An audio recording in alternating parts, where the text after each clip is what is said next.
मैया सम्मुख बैठ करके और कथा का श्रवण करने के लिए संकल्प ले लिया। बाबा ने कहा कि देखिए, जब मैं कथा का गायन करूं ना, तो बीच बीच में आपको भी ये भरोसा दिलाना होगा कि आप श्रवण कर रही कि नहीं कर रही हैं।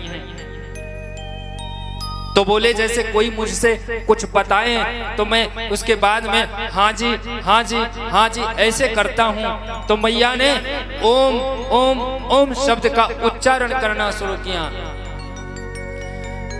बाबा अभिराम गति से कथा श्रवण करवा रहे हैं मैया को। एक दिवस की कथा श्रवण करी माता ने। एक दिवस की कथा श्रवण करते करते इस अमर कथा के प्रभाव से उस सुख पक्षी के टूटे हुए अंडे में जीव प्रादुर्भाव हो गया, जीव प्राभूत हो गया और वो टूटा हुआ अंडा पुनः जुड़ गया। दूसरे दिन की कथा श्रवण करते करते मैया के वो अंडा टूट गया और उसमें से वो जीव बाहर निकल गया। अब मैया के साथ साथ वो जीव भी कथा का श्रवण कर रहा है। 2 दिन की कथा गुजरी। तीसरे दिन की कथा विराम दिवस के समय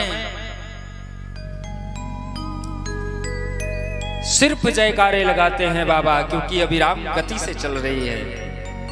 और जब चौथे दिवस की कथा आई तो चौथे दिवस की कथा जो होती है बहुत सुंदर होती है, क्योंकि चौथे दिवस की कथा में हमारे बाल कृष्ण गोपाल प्रकट होते हैं। बोलिए बाल कृष्ण गोपाल की।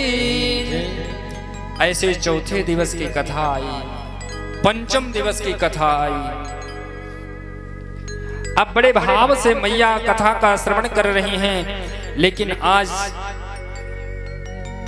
जब 6 दिवस की कथा श्रवण करते करते तो मैया के शरीर में कुछ अस्वस्थता आ गई। कथा में बैठने के बाद भी सभी को जय श्री कृष्णा जय श्री राधे ऐसा ही बोलना चाहिए, क्योंकि कभी कभी शरीर में जब अकड़न आ जाए ना, अस्वस्थता जाहिर करने लगते हैं, तो कभी कभी उबासी भी आने लगती है, ऐसा होता है। लेकिन अगर हम कथा में बैठ करके गुनगुनाते रहें, भजन जब गाई जाए तो भजन गाते रहें, तालियों को बजाते रहें और बीच बीच में जय श्री राधे जय श्री कृष्णा ऐसा बोलते रहें ना, तो निद्रा भवानी का प्रभाव नहीं होता है। तो मैया के ऊपर निद्रा भवानी का प्रभाव आ गया और मां को लग गई निद्रा। बाबा ने जैसे ही कहा कि देवी, जब भगवान कृष्ण यहाँ पर अपनी लीला को समाप्त करके और जाने लगे, तो उद्धव जी उनके पास आए और कहने लगे, हे योगेश योग विन्यासा, हे इस जगत के अधीश्वर, हे योग के स्वामी, आप तो अब जा रहे हैं यहाँ से ना, धर्म की स्थापना आपने कर दिया है ना, तो आप कृपा करके मुझे यह बताइए ना कि जो उपदेश आपने दिया ये ब्रह्म कैसा है? निराकार निर्गुण। माध्यम इसके भक्ति के 9 माध्यम हैं इसे प्राप्त करने के। कोई साकार समझते हैं और कोई निराकार समझते हैं। कोई योग के माध्यम से प्राप्त करता है तो कोई भक्ति के माध्यम से प्राप्त करता है। आप सबके अधीश्वर हैं, सबके आप अधिष्ठाता हैं। इसलिए जिस धर्म को आप छोड़ करके जा रहे हो, वो धर्म किसकी शरण में जाएगा? वो धर्म कहाँ रहेगा? कृपा करके मुझे बताइए। सन्यास क्या है? वैराग्य क्या है? ऐसे प्रश्न पूछने लगे उद्धव जी, और इसी में मां पार्वती को आ गई निद्रा, सो गई। कथा बाबा सुना रहे हैं, वो जीव तो प्रौढ़ हो गया, कथा का श्रवण करते करते उसने सोचा कि मैया को निद्रा आ गई और बीच में अगर हम नहीं बोलेंगे तो बाबा कथा विराम कर देंगे, इसलिए वो सुख पक्षी बीच बीच में ओम शब्द का उच्चारण करता रहा। और जब सप्तम दिवस विराम दिवस की कथा आई तो बाबा ने तेज से जयकारा लगाया, बोलिए भागवत भगवान की जय। और जब तेज से जयकारा लगाया तो निद्रा टूट गई मैया की। और जैसे निद्रा टूटी तो बाबा से पूछने लगी कि ये बताइए, जो उद्धव ने प्रश्न किया भगवान कृष्ण से, तो क्या बताए भगवान?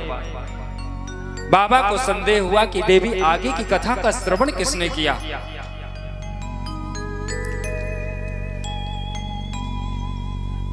मैया ने कहा मुझे तो निद्रा आ गई, इसके आगे की कथा मैंने श्रवण नहीं किया।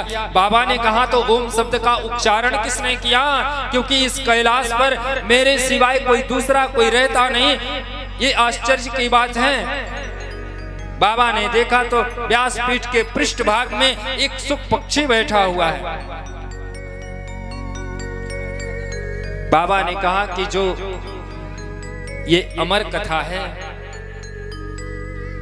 जिसका श्रवण देवी आप कर रही है ना, इसको कोई भी श्रवण करे अपराध नहीं है, लेकिन शास्त्र सम्मत जो नियम है भागवत की कथा के, उसके नियमानुसार ही जो इस कथा का श्रवण करता है वही कथा उसके लिए हितकारी होता है। लेकिन शास्त्र के विरुद्ध आचरण करके जो कथा को श्रवण करेगा वो अपराधी माना जाएगा।